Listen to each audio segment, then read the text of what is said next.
two alumni here. Joseph Norton, who graduated in 2010, is a nurse in the Cardiac Cath lab at Winchester Medical Center in Winchester. He previously worked as an intensive care unit nurse at Fairfax Hospital in Falls Church. He holds a Bachelor's of Science degree in nursing from George Mason University. And what was your degree when you were here? Philosophy. And he has a philosophy degree from Christendom. Angelica Cintorino? Yeah. Yay! Graduated in 2014. She is a registered nurse with her BSN from Marymount University. She works on the Adult Acute Care General Medical Unit at the University of Virginia Medical Center in Charlottesville.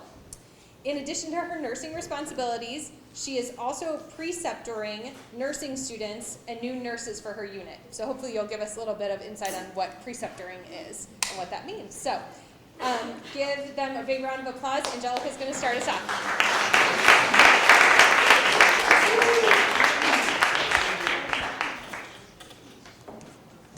Hi, everyone. So my name is Angelica Cintorino. I graduated Christendom in 2014, and I am a nurse at University of Virginia Medical Center in Charlottesville. I graduated from Christendom with my degree in theology. So I wanted to kind of give you a little bit of my story, my time here at Christendom, and how that helped me bridge into the nursing field. So I first heard of Christendom during my junior year in high school. I had friends who just started out at Christendom, and I kept hearing a lot of great things about Christendom. They loved their professors, classes, they made a lot of great friends. So I knew I just had to check out Christendom for myself. I visited Christendom the weekend in October, and I really fell in love with the place. So everybody was so welcoming. Everyone came over to make sure I was okay, and were saying hi to me and introduced me to all of their friends, and I knew I just wanted to come here. So I started Christendom in the fall of 2010. I knew I had wanted to go into nursing at some point, so I started looking for opportunities while at Christendom that would benefit me and my future career in nursing. I started looking at prerequisites, and while at Christendom, I took online prerequisite nursing classes. And basically what prerequisites are, before you get into nursing or basically any field, you need to take a set of classes in order to qualify you for the nursing program. And I know Christendom now offers a handful of prerequisites that you would need for nursing. I think you offer A&P, microbiology, biology, and statistics, which are all those classes that you'll have to take prior to attending nursing school. So I think that's really great that they now have those. They didn't have them when I was a student at Christendom, so I did a lot of online prerequisites, so I'm happy to hear that they now have those. I have gotten a lot of questions why I chose to attend a liberal arts school instead of just jumping into the nursing program. There are a few reasons why I decided to go to Christendom and graduate with a liberal arts degree instead of going right into nursing school. I decided to go to Christendom College for my liberal arts education in order to enhance the critical thinking skills and to gain a firm foundation in practical studies. So nursing is a very specialized and very competitive, hard field. Nursing's all about critically thinking and making critical decisions at every minute that you're at work that'll change a patient's life forever. It's between life and death.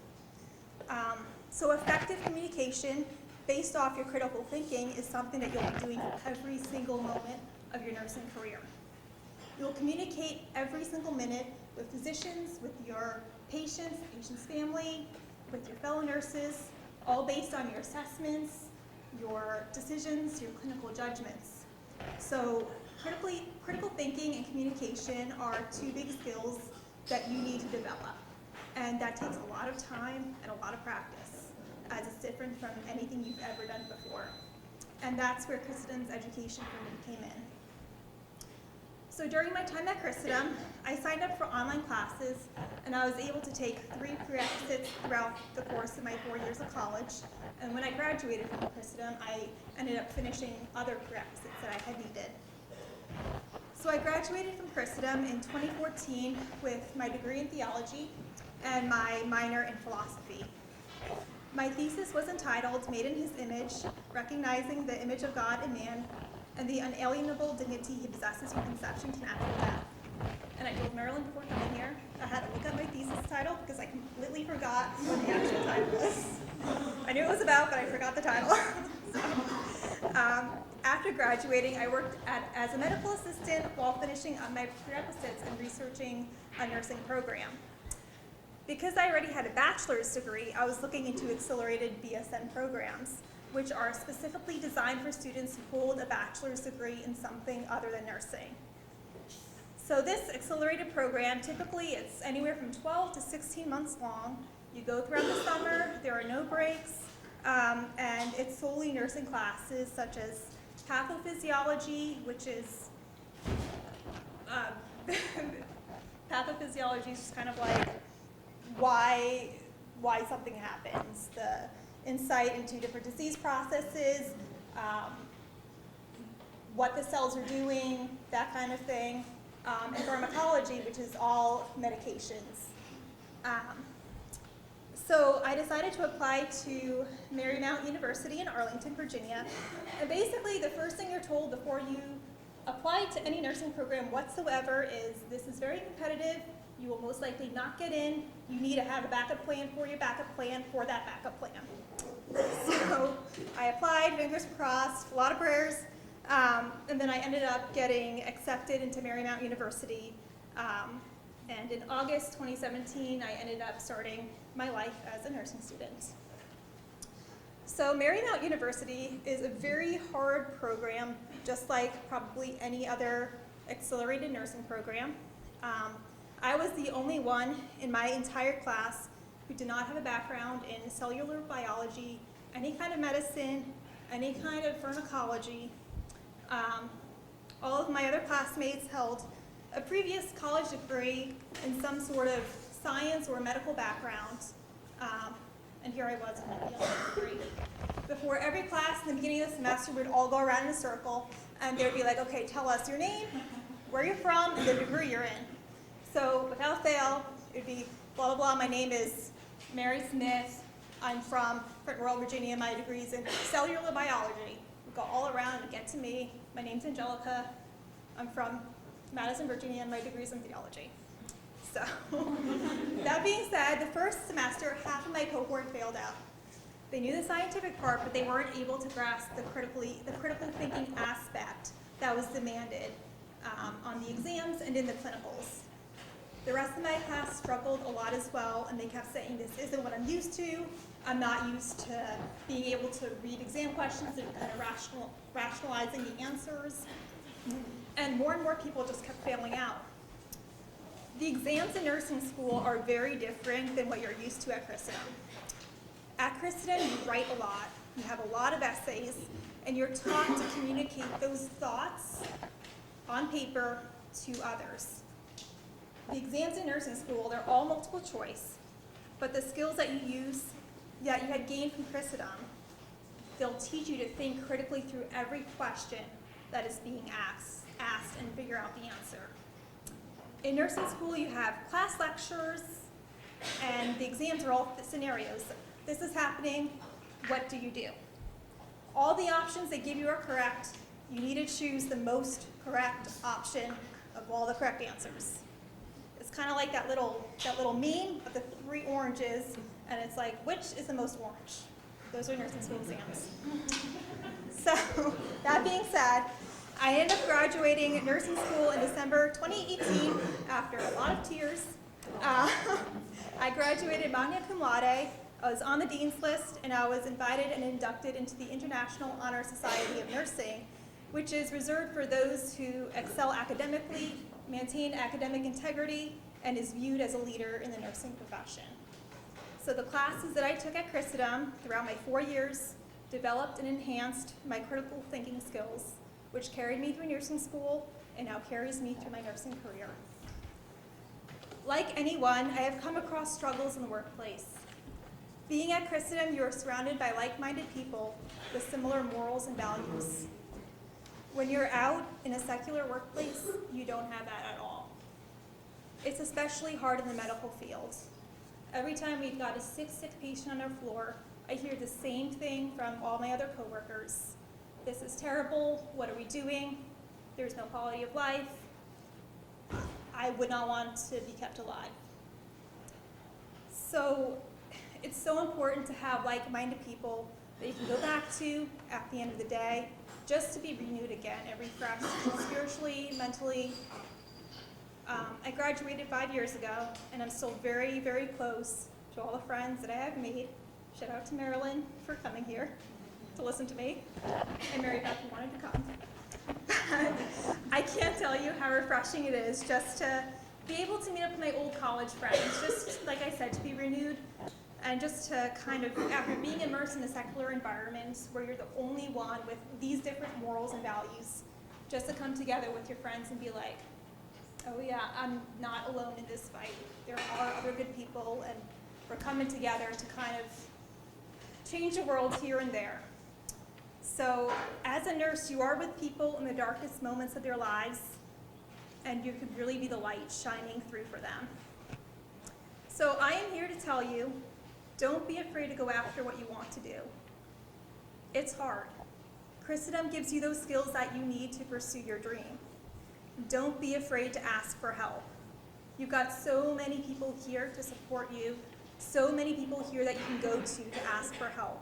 Just take advantage of that. You don't get that at any other school.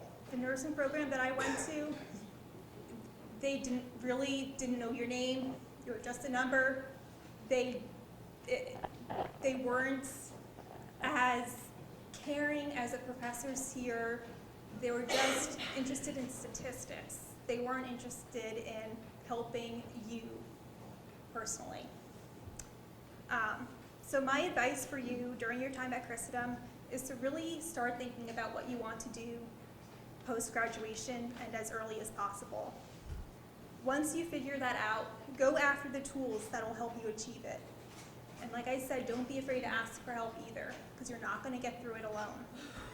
Look into classes that you can take during your time here at Christendom that will help you get to where you want to be, and turn to those around you for advice and support. So I hope this helps a little bit and kind of gives you some sort of direction. Just really cherish your time here at Christendom and being surrounded by like-minded people, because you don't get that anywhere else. The skills that you learn here will be applied anywhere you go in life, and you'll be working towards restoring all things in Christ. So thank you so much for your time. That's all I have. Thank you, Angelica. That was wonderful. And now we will welcome Joby up to share some stories and his journey. Come on up.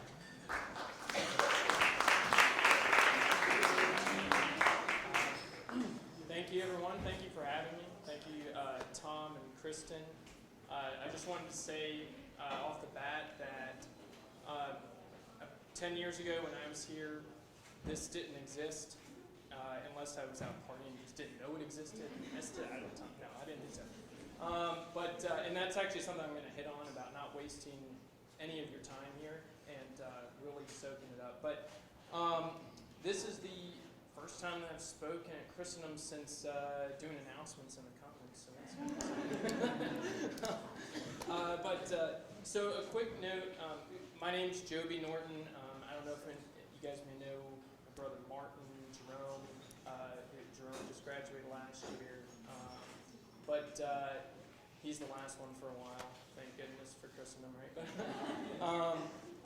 Anyway, so the reason why I chose Christendom College, really, as is the case with all my brothers, we didn't choose Christendom College, our parents did.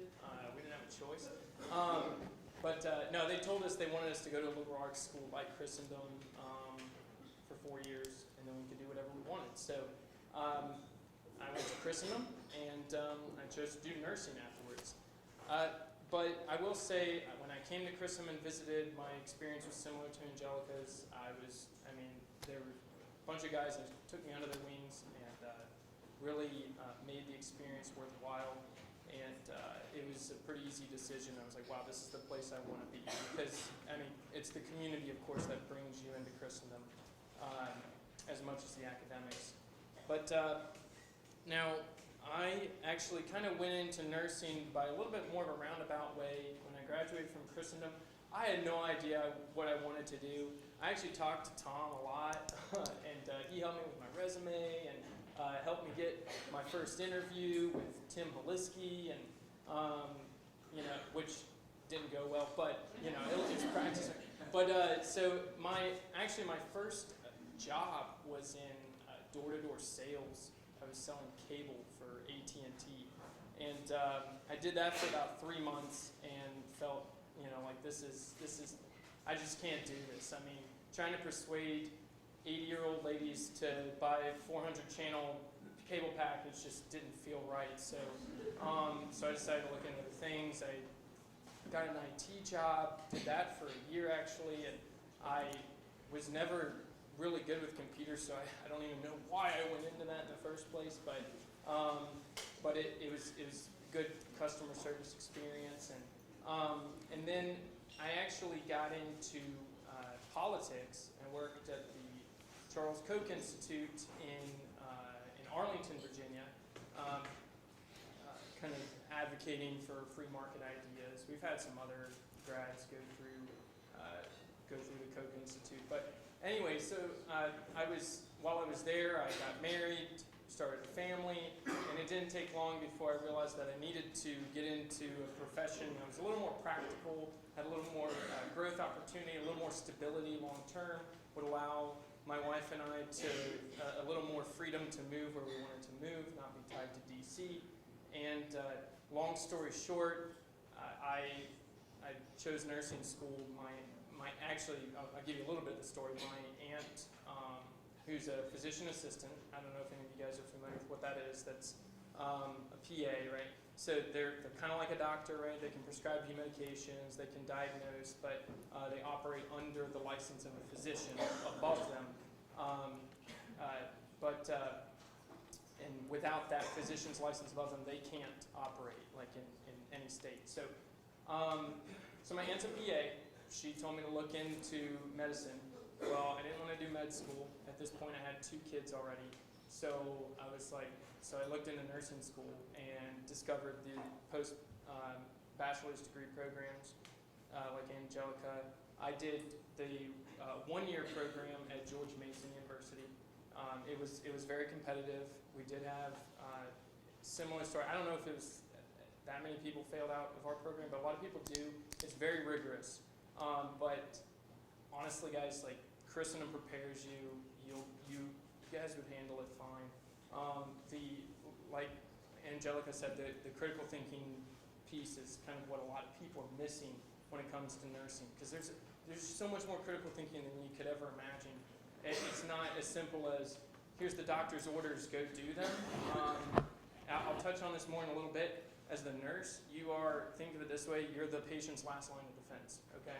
Doctor's got 30 patients. He's putting in orders here, here, and here, and here, and then you as the nurse are implementing those orders. You have to review those orders, you have to understand them, you have to understand why they're being done, and in order to understand all that, you have to understand who the patient is, and what the disease process is, what medicines they've had, what they're allergic to, what their lab values look like, and how this medicine could affect those. All these things so that you can turn around and give that medicine to the patient, or go back to the doctor and say, hey, are you sure you want to give this much morphine or whatever? So,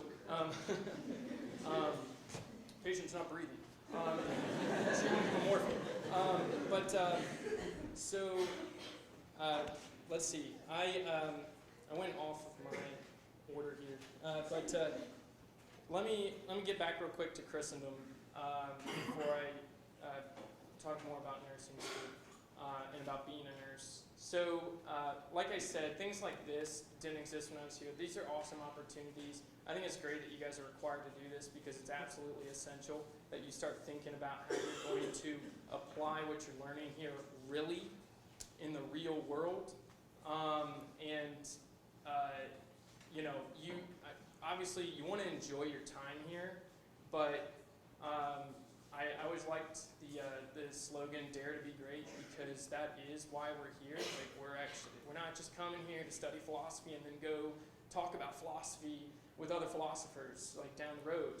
I mean, there's always the time and the place for that, but there's a place too where we're supposed to be applying that, and I think that Christendom prepares you to do that. So just some resources that I did take advantage of. I mentioned Tom McFadden. Tom, I hope you don't mind if I say, if you go to Tom and he can help you with resumes. I don't know if you still do, but yeah, he's like, don't give me more work. But also just take advantage of some other things here that you might not think of, just in terms of developing yourself to be a professional down the road. Things like Student Activities Council, even just like getting involved in extracurriculars like sports and drama, things like that. I did a little bit of each of those, and it really forces you to organize your time well. And of course, you glean some leadership and other type skills, the intangibles, as they say, along the way. So take advantage of those opportunities. Take advantage of opportunities to speak publicly, because, I mean, forcing yourself out of your comfort zone and building confidence is really important. And you have an opportunity in kind of a closed environment here to do that. If you make a fool of yourself, at least you only made a fool of yourself in front of 400 people instead of, like, you know, everybody. So,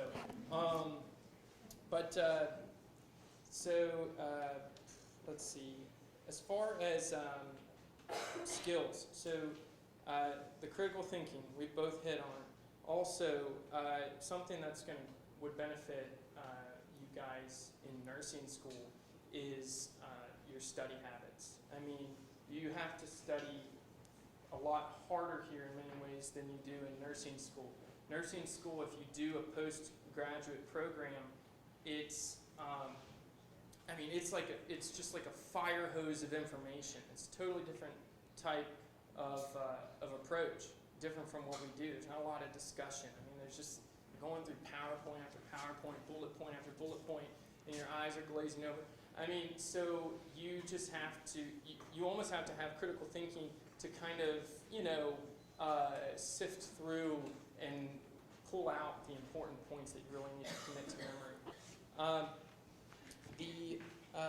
Quick point, Angelica talked about the test questions and how it's like, 3 or 4 options, and which one's the best one.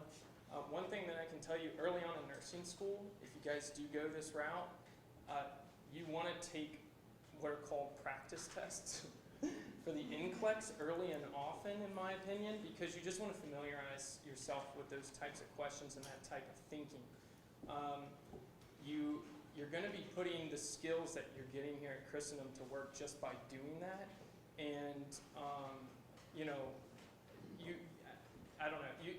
you'll find those tests a lot easier if you practice. But I also think just because you've gone to Christendom here, I did fine, Angelica did fine. Anybody who goes to nursing school after here is going to do fine. So, a couple of the things that you get from Christendom. So, I talked about being the last line of defense for your patient, right? Obviously, there's a lot of ethical questions that come up as a nurse. Some would think more so as a doctor, and that's probably the case. But honestly, as a nurse, you are confronted with things, and you have to use not only your critical thinking skills, but your moral reasoning in those situations. How many of you are familiar with the Hippocratic Oath? Okay, cool. So the Hippocratic Oath traditionally is an oath taken by all doctors, and today it's boiled down to the phrase "do no harm," which I don't know about you guys, but I think that's a pretty low bar, right? Like, just don't, you can do whatever, just don't harm them, okay? You can, like, poke them, you can prod them, you can do this lab, you can try this med, you know, as long as it doesn't hurt them, who cares? But I think that we know that we're called to a much higher standard, which is to do good for others, right? So, you do find yourself in situations where, you're wondering, is this actually what's best for my patient? And that's when you have to be able to turn to your doctor and challenge what they've ordered. not in a confrontational way, just in a, because you don't want to assume that they're, not trying to do the best thing for their patient, but, sometimes a lot of doctors they're science geeks, like they want to try something new, so you'll run into situations where you have to have a strong moral compass. So let's see.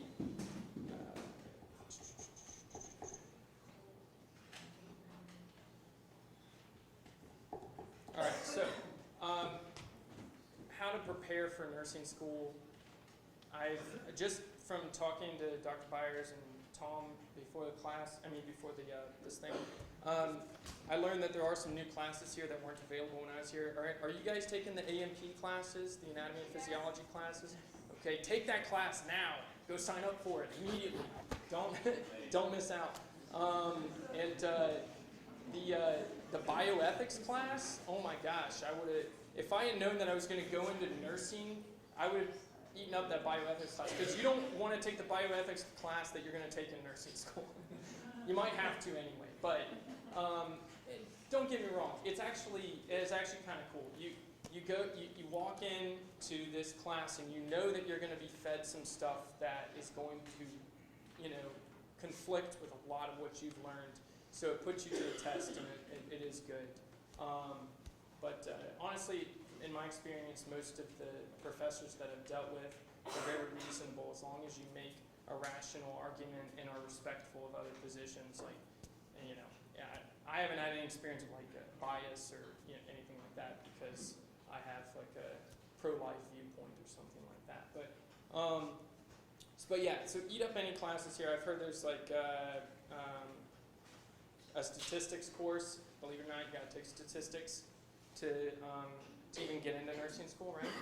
As a prerequisite. So it's not as bad as you'd think. If you can do math at all, it's really, it sounds scary. It's a piece of cake. I don't know. I mean, it was. I don't know. That was for a lot of people. That's the one that scares them. It's the statistics course. So, all right. So, let's see. Kristen gave me some great questions, and I'm just reading through some of the stuff that she sent in that email. So, Kristen had asked me to share some tips for success, and first of all, I think you have to be successful to share the tips for success. So I'm going to skip over that question. No, I'm kidding. I actually like this question. Of course, it depends on how do you define success. Well, I just remember one time my grandfather was at a family reunion or something, got up to talk, and he said that one of his work buddies asked him, hey, John, you're 75 years old, still working. Did you hope that you would have been more successful at this point? And he said, what do you mean? I have 6 kids that are still going to mass. And so as we're talking about all this stuff, we're talking about careers, this is good stuff, but we got to keep it all in perspective. And I think that the most important success that you can have is fulfilling your vocation, whatever God's calling you to do. And nursing or any profession, if you are, I guess you can have a work vocation, right? But I always think of nursing. That's why I kind of led off with thinking about nursing as a practical thing. Why I got into nursing initially is because I needed a new job to support my family. But that's my strongest tip for success is just keep those priorities straight, right? But also while you're here, I mentioned organizational skills. Get organized. Make sure that you're professional. Don't be late for class. Don't be late for meetings. Don't be late for practice. All these things, because those habits that you start now will carry over to the professional world. If you're not good at those things now, start working on them. It's not a big deal. Just start working on them. And maybe you can start to develop those before you get a job. Because there are places that, you will get fired at a hospital if you're late. That's just, if you're late for your shift more than, 2 or 3 times, forget about it. They don't want to mess with that. So, let's see. Oh, another thing too. So I know I think like people, I know that this is the way I was when I was first thinking about getting into medicine, was all the questions about ethics and morality. Just remember, you can have integrity without feeling like you're going to go out there and change the world, right? Like you're not going to go out there day one, persuade everyone to read the Summa before they come back to work the next day and take care of patients, right? Like it's just not going to happen. So just realize, that the strongest, I guess, thing you can do is to lead by example, and also you have to have integrity. You have to live by those standards, and people will see that. And if, God forbid, that you ever come into that situation where you have to draw the line. I haven't been in that situation yet. There was one case. So we all know physician-assisted suicide is a mortal sin, and I wasn't actually asked to participate per se, but I did have a patient who was actively dying.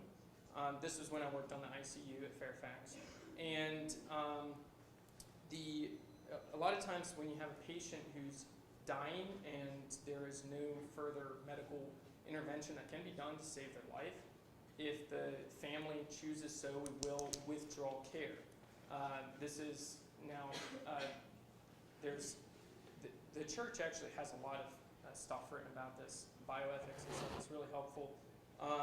If you have extraordinary measures, for instance, like a ventilator, drugs that we call vasopressors that are keeping patients alive, right? Keeping their heart beating, keeping their lungs expanding, contracting, bringing air in, diffusing oxygen throughout the body. Those are all extraordinary measures. If you withdraw those measures and the patient dies, that's not killing the patient. Okay? The church is very clear about this. But because otherwise everybody would just this is a little bit content, I think, to think of this way. But everybody would just be on a ventilator and on vasopressors and forever and ever and ever until, I don't know, something gets out. Sorry, I got sidetracked. What was the point I was going to make? Oh, so patient was on a ventilator. The family chose to withdraw care, and we removed the tube that through which the ventilator was breathing for the patient, and then the doctor told me to give him 10 milligrams of morphine. Yeah. So Angelica knows that's a big dose. That's a lot of morphine. And morphine you think of as a painkiller, right? Well, it's actually a lot of times used to ease breathing for people that are actively dying. So a lot of times when people are dying, they get very scared, and morphine actually helps to kind of relax them and help them basically to just not panic, And sorry, I know this is very dark, but by the way, this is like, if you become an ICU nurse, this is life. This is a couple times a week that you see in this type of situation. So, but anyway, 10 milligrams of morphine would have killed the patient, and I knew that. So I immediately went back to the doctor and said I cannot give 10 milligrams of morphine. Now I didn't. Now I asked him if he had seen the patient. He admitted that he had not. So I gave him the benefit of the doubt that he wasn't intentionally trying to end my patient's life. I didn't report him to an ethics commission or, make this a huge deal, but I did say, can we give him 2 milligrams? And we did. And anyway, the patient did pass away peacefully a few minutes later. But anyway, so there's a lot of, you do have to have integrity, you have to have courage, and you can see how that all comes together with the critical thinking skills as well. And I think that at Christendom you're equipped to do all that. So let's see. I'll try to wrap things up here in a second. So Kristen had asked about struggles and triumphs, which I thought was cool. So I'd say, listen, nursing school is a struggle, especially if you do what I did, which is do 5 other things and then start a family and then go to nursing school. So if you're thinking about it, listen, be confident, and if you're like, yeah, I want to do this, go do it, and don't wait, all right? There's no, I don't, personally, I don't think that there's a reason to wait. If you want to travel for a little bit after school, that's totally cool, you know, if you, this is not to discourage you from starting a family, by the way.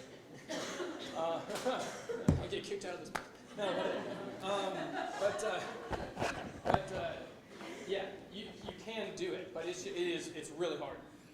So I did the 1-year program at Mason. By the time I graduated, we had our 3rd child on the way, and we now have our 4th child on the way. We were living in my in-laws' attic, basically. They had a loft without a door, so that was, whew, yeah, it was very. So there's a lot of like real struggles that you have to go through sometimes to make things happen. So triumphs. Well, I'd say all of that, I guess, was a triumph, right? But but this is the thing that I get excited about. Whenever I think about it, I wish I would think about this every day.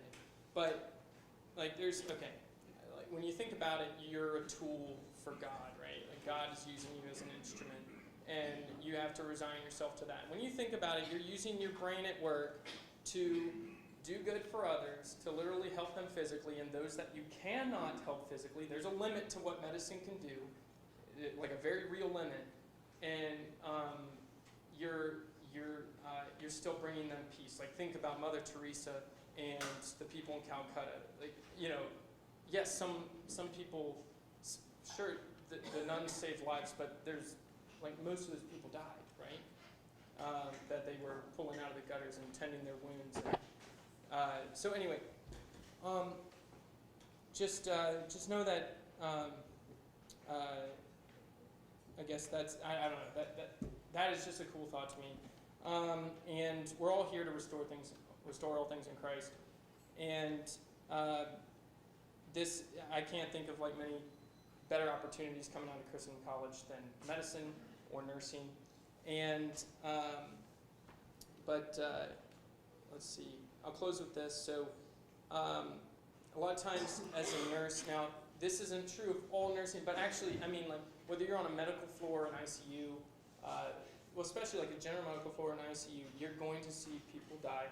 And many times you are there with them at that passing from life to death, the departure of the soul, the separation of the soul from the body, perhaps. I mean, it's right, like we think that's when it happens. So, and it's very possible that you're the first person to pray for the repose of that person's soul, many times. Sometimes families, sadly, aren't even there. Sometimes you have patients' families don't exist, they don't care. They were keeping a family member alive on a ventilator for months because they were collecting an insurance check. You know, you see awful things like this, but you put that all to the side and you're caring for the person in front of you. And there was a couple quick stories and then I'll stop it, I promise. There was a patient that was dying when I was in nursing school. Sorry, I feel like I'm just talking about death. But there was a patient, an elderly man that was dying, and a Christian man, and he was calling out for his wife, and she had already passed away years ago, I learned. And sorry, I should have told me about this, but anyway, I held the man's hand and I prayed the Our Father with him. And anyway, I left before he died, but and I don't know, I just like to think that, you know, hopefully in some small way, got to prepare that man.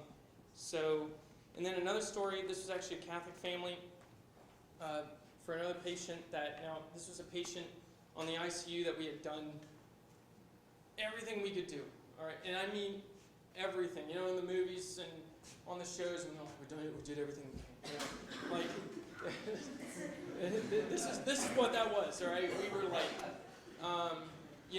central lines, intubation, arterial line, like pushing fluids in, 6 liters of fluid, vasopressors. They're ventilated. We put them on a continuous dialysis machine. Do you guys know what dialysis is? So we do this. In the ICU, you do a continual dialysis machine that, I don't know why I'm doing this, because the little machine like this, it's cool. We put them on that machine, and it actually, all these things can actually help someone recover from really severe illnesses like sepsis and other things like that. But usually when you get to that point, it's usually bad news. Like if you've gotten to that point, you've had end organ damage, liver, kidney, brain, heart, all these major organs are hurting. So this was a Catholic family. I gathered that because I saw a couple people holding rosaries praying. And I heard the doctor, he was kind of a little pessimistic about the whole situation. Obviously pessimistic about the patient's prognosis, but also more pessimistic that this family was never going to withdraw care, I shown. So I went in and talked to the family. And I asked if I could pray with them, and we prayed a decade of the rosary. And then I kind of like, I guess I don't know, I gave them the scoop. Like, listen, from what the doctor is saying, we have done everything we can. I'm just letting you know we're about to put a board under your dad because we're probably going to have to start CPR soon. His heart's probably going to give out soon. And the family said, no, we don't want to do that. And so we went and talked to the doctor, and then it was just a beautiful image. The family gathered around the bed and prayed the rosary as the patriarch of their family passed away. And anyway, so that's the opportunity you have if you become a nurse. And I hope that you guys will really strongly think about it. It's not all bad. All right, come talk to me, and I have some positive stories too. Oh, here, can I share? Sorry, Tom, my way over. All right, so now I work in the cath lab, and actually part of emotionally working on the ICU, it does wear on you. Working on a medical floor, it wears on you. The night shifts, you're rotating days to nights. You see a lot of sadness. But in the cath lab, I will say, we see a lot of sick people come in. We see the Cardiac Cath lab is where heart attack patients come. So a heart attack is when so the heart is a muscle. How many of you guys knew that? Did you know it's a muscle? All right, you guys knew that? No. So and now what delivers blood to our muscles and to all our tissues? What are those vessels called? Not veins, arteries. Yes, they're arteries. Now, if one of those arteries that's feeding the heart gets blocked, blood no longer flowing to some region of the heart, and that heart muscle first becomes ischemic. It's not getting blood flow, and then it gets infarcted, which means it's dead. The heart muscle literally dies. Same thing that happens with a stroke. Brain tissue dies, right? So when a heart muscle dies, then sometimes the heart will freak out and go into a lethal rhythm, and the patient can die, right? So in the cath lab, what we can do is we can actually go in with a balloon that's about 2.5 millimeters in diameter and open up the blockage in the artery and save the patient's life. It's absolutely incredible. And like I said, it's not all bad. So many patients, at least I've been there for a little over a year, about a year and a half, and I can tell you dozens of stories already. Patients coming in at 2 in the morning. I take a lot of call, but my shifts are more regular now than they were in the ICU, but I take a lot of call hours, and you go in at 2 in the morning, the person's coming in chest pain, they're gray, they're sweating, sometimes their heart does go into one of those lethal rhythms that we talk about, and we have to shock them. Now, by the way, they don't do the pads anymore. It's like, clear. Now we put sticky pads on them, and they do the same thing. You still have to stay clear though. Everybody has to stay back because you'll get some of the shock if you touch them. I did one time. I said here and I hit the button and someone didn't have their hand off it. She flew back. It was actually kind of scary.